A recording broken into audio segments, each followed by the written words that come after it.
Hello everyone, code कागज channel में आपका स्वागत है। आज हम गीक्स फॉर गीक का problem of the day solve करेंगे। प्रॉब्लम का नाम है यूनिक की नंबर सम।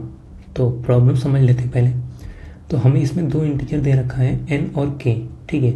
और हमें सारे वैलिड कॉम्बिनेशन ढूंढने हैं जिसमें हम जो है 1 से लेकर 9 तक के सारे इंटीजर्स का यूज़ करेंगे, ठीक है। और जो इंटीजर होगा वो सिर्फ एक बार यूज़ हो सकता है। करंट जो कॉम्बिनेशन होगा उसमें सिर्फ एक बार हम यूज़ कर सकते हैं, ठीक है। और जो काउंट करेंगे हम टोटल के नंबर्स को ही एक कॉम्बिनेशन में रख सकते हैं, ठीक है। और जो के नंबर्स होंगे उनका सम जो है n के बराबर होना चाहिए, तब जाके वो वैलिड होगा, ठीक है।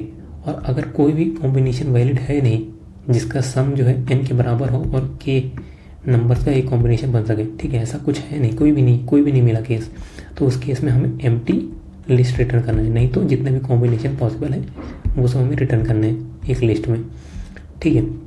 देखो इम्पॉर्टेंट चीज़ की यहाँ पे बोला, जैसे इसने बोला कि कॉम्बिनेशन हमें निकालना है, ठीक है, हमें पता चल जाता है कि हम यहाँ पे रिकर्शन बैक ट्रैकिंग से सॉल्व हो सकता है, ठीक है। अगर आपको याद हो पिछला क्वेश्चन, कल का क्वेश्चन भी था कि परमुटेशन निकालना था उसमें, ठीक है, उसमें भी रिकर्शन बैक ट्रैकिंग से हुआ था। तो जब भी परमुटेशन कॉम्बिनेशन की बात आएगी तो रिकर्शन बैक ट्रैकिंग एक बार जरूर ट्राई करना चाहिए, ठीक है। तो इसको समझते हैं कैसे करेंगे। देखो हमें जो है बोल रखा है कि हमें वैलिड कॉम्बिनेशन निकालना है जिसमें हम सिर्फ 1 से लेके 9 तक ही नंबर यूज़ कर सकते हैं, वो भी एक बार। तो हम हर बार एक करेंट करके एक लिस्ट क्रिएट कर लेंगे जिसके अंदर हम नंबर्स को ऐड करते जाएंगे। हर बार जो है हम एक नंबर को पिक करेंगे, उसको अपने करंट में ऐड करेंगे और बाकी सारी पॉसिबिलिटीज़ हम एक्सप्लोर करके आएंगे। फिर उस नंबर को हम दोबारा रिमूव कर देंगे, फिर उसके आगे सारे पॉसिबिलिटीज़ एक्सप्लोर करेंगे। एक एग्जांपल देखते हैं, ड्राई रन जैसे मैं यहाँ कर रखा हूँ। देखो n इक्वल्स टू यहाँ पे 7 दे रखा है, ठीक है, और k इक्वल्स टू 3 दे रखा है। मतलब मुझे सम 7 चाहिए और के नंबर्स के कॉम्बिनेशन होने चाहिए, एक कॉम्बिनेशन में के नंबर्स होने चाहिए, ठीक है। देखो स्टार्ट कैसे होगा, स्टार्ट होगा सम 0 है, करंट मेरा एम्प्टी है, ठीक है। तो उसने बोल रखा है 1 से लेकर 9 तक मैं ले सकता हूँ, तो मैं फॉर लूप लगा लूँगा कि मतलब सारी चीज़ें मुझे एक्सप्लोर करनी है। पहले 1 से स्टार्ट करेंगे, ठीक है। तो मैं सिर्फ एक एक्सप्लोर करके दिखा रहा हूँ, बाकी सब भी ऐसे होंगे। देखो 1 को मैंने पिक किया, सम मेरा क्या हो गया 1 हो गया, करंट मेरा कितना हो गया 1। तो अब जो है ये सम क्या इसके बराबर है, सम n के बराबर है नहीं, इक्वल नहीं है। दो चीज़ें चेक करेंगे हर जगह पे, क्या मेरा सम n के बराबर है। अगर सम इसके बराबर हो जाए तो हम चेक करेंगे करंट का लेंथ कहीं के बराबर है कि नहीं। अगर दोनों चीज़ें यस आते हैं, ठीक है, इसको हम अपने रिजल्ट एरे में ऐड कर देंगे, ठीक है। इस केस में अभी तो नहीं है, ठीक है। अब देखो मैंने यहाँ पे 1 को एक्सप्लोर किया, ठीक है। तो अब आगे क्या क्या नंबर्स बचे हैं इसके लिए एक्सप्लोर करने के लिए, इस केस में 2, 3, 4, 5 से लेकर 9 तक ये सब हम एक्सप्लोर कर सकते हैं 1 के साथ, क्योंकि हमें एक नंबर को एक ही बार विजिट करना है, ठीक है। तो 1 को ले लिया मैंने, यहाँ पे 2, 3, 4, 5 ये सब ले सकता हूँ। तो 2 लेते हैं, मान लेते हैं 2 हमने लिए। तो अब हमारा सम क्या हो जाएगा 1 + 2 3 हो गया, और करंट क्या हो गया 1 और 2, ठीक। क्या ये सम हमारे n के बराबर है नहीं है, ठीक है। तो यहीं पे आगे बढ़ते हैं। तो हमने 1 और 2 ले लिए। अब क्या क्या बचा है 3, 4, 5 ये सब 9 तक बचे हैं, ठीक है। तो हम 3 लेते हैं, मान लेते हैं, ठीक है। 3 लिया हमने, सम क्या हो जाएगा सम 6 हो जाएगा, और करंट जो साइज कितना हो जाएगा 3 हो जाएगा। देखो इस केस में देखो हमारा ये जो सम है ये n के बराबर नहीं हुआ, लेकिन साइज जो है 3 के बराबर है। तो इस केस में आगे चल के भी इस केस में हमें आंसर नहीं मिलेगा, क्योंकि हमारा साइज बड़ा हो जाएगा, ये करंट 4 हो जाएगा ना। तो इसलिए ये पॉसिबल है ही नहीं इस केस में, ठीक है। अगला केस देखते हैं 4 के केस में। देखो सम हमारा 7 हो गया, करंट और इसकी साइज भी 3 है, तो मतलब ये हमारा एक वैलिड कॉम्बिनेशन हो गया। इसको हम अपने एरे लिस्ट में ऐड कर देंगे, रिजल्ट लिस्ट में, ठीक है। सिमिलरली इस केस में देखो यहाँ पे क्या था, यहाँ पे 8 हो गया सम, मतलब सम जो है n से बड़ा हो गया है। तो इस केस में भी वैलिड होगा नहीं, क्योंकि आगे चल के वो नंबर इसमें ऐड होते जाएंगे, नंबर बड़ा होता जाएगा सम, तो यहाँ पे भी हमें आंसर नहीं मिलेगा।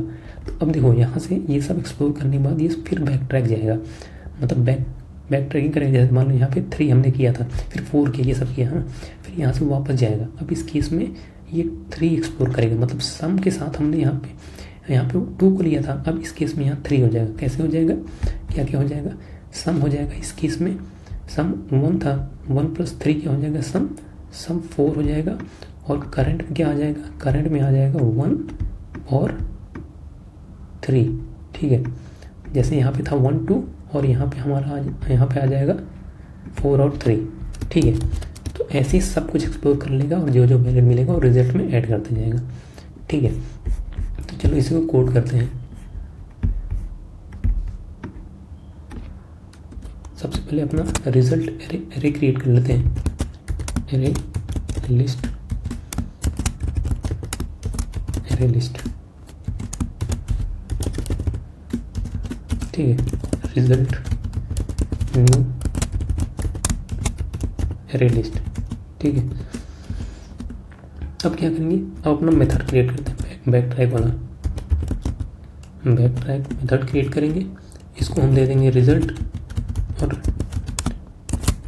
करंट जो लिस्ट होगा उसको वो दे देंगे एम्प्टी, स्टार्टिंग में एम्प्टी दे देंगे, ठीक है। हम एन पास करेंगे, के पास करेंगे और स्टार्ट कहाँ से करना है, 1 से स्टार्ट करना है, ठीक है। और एट द एंड हमें अपने रिजल्ट को ही रिटर्न करना है। और अब अपने बैक ट्रैक मेथड को हम क्रिएट कर लेते हैं, वॉइड बैक ट्रैक, इसको रिजल्ट चाहिए, ठीक है।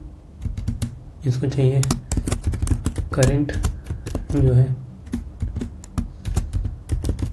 करंट जो लिस्ट है वो चाहिए, करंट और क्या क्या चाहिए, एक सेकेंड,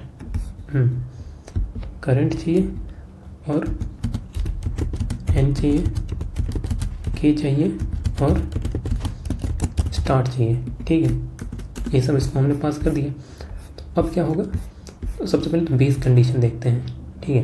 क्या होगा, अगर एन हमारा 0 होता है, मतलब हम जो है सम को यहाँ पे माइनस करते जाएंगे हर बार, ठीक है। एन मान लो हमारा 0 हो गया और हमारा करंट का साइज भी अगर के के बराबर है, तो ये मतलब मान लो कि हमें मिल गया एक कॉम्बिनेशन, तो हम इसको ऐड कर देंगे अपने रिजल्ट में, ठीक है। न्यू एरे लिस्ट में इसको करंट को डाल के इसको रिजल्ट में ऐड कर देंगे और यहीं से रिटर्न कर जाएंगे, क्योंकि आगे तो हमें और आंसर मिलेगा नहीं, ठीक है। और अगर in case n smaller than 0 हो जाता है, मतलब हमारा सम करंट सम एन से बड़ा हो जाता है, ठीक है, या फिर करंट साइज ग्रेटर देन की हो जाता है, तो उस केस में हमें आगे चल के भी आंसर नहीं मिलेगा, रिटर्न कर देंगे। ये किसका केस है, ये वाला केस है। पहला ये हो जाएगा एन स्मॉलर देन 0, यहाँ पे स्मॉलर देन 0 हो जाएगा और यहाँ पे साइज ज़्यादा हो जाएगा। ये 2 केस यहाँ हैंडल हो गए, ठीक है। हम क्या करेंगे, अब स्टार्ट करेंगे, आई इक्वल्स टू स्टार्ट से लेके स्मॉलर देन इक्वल्स टू 9 तक जाएंगे, ठीक है। सारी चीज़ें हमें एक्सप्लोर करनी है, तो आई प्लस प्लस सबसे पहले हम करंट में अपना ऐड कर देंगे आई को, ठीक है। आई को हमने ऐड किया करंट में, ठीक है। अब दोबारा बैक ट्रैक करेंगे, ये बैक ट्रैक जो है अपने मेथड को कॉल करेंगे, ताकि इसको ऐड करने के बाद वो सारे आगे की सारी चीज़ें एक्सप्लोर करके आए, ठीक है। करंट हो गया एन माइनस आई, मतलब हम सब में से अपना इस आई को माइनस करते रहे, ठीक है। और के हमारा वही रहेगा और आई प्लस 1, ठीक है, ये हो गया। अब ये सब एक्सप्लोर कर आने के बाद हमें जो है बैक ट्रैक करना है। बैक ट्रैक करने के लिए इसको रिमूव करना पड़ेगा हमें, जो हमने जस्ट ऊपर ऐड किया है उसको रिमूव कर देंगे। जैसे 1 अगर मान लो हमने ऐड किया तो 1 का रिमूव करते, फिर अगले 2 की बारी आएगी। तो अब इसको कंपाइल करते हैं,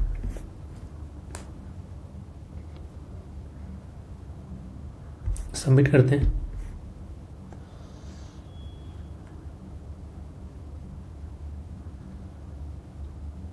सबमिट भी हो गया। वीडियो देखने के लिए आपका बहुत बहुत धन्यवाद और चैनल को सब्सक्राइब जरूर कर लें। Thank you so much.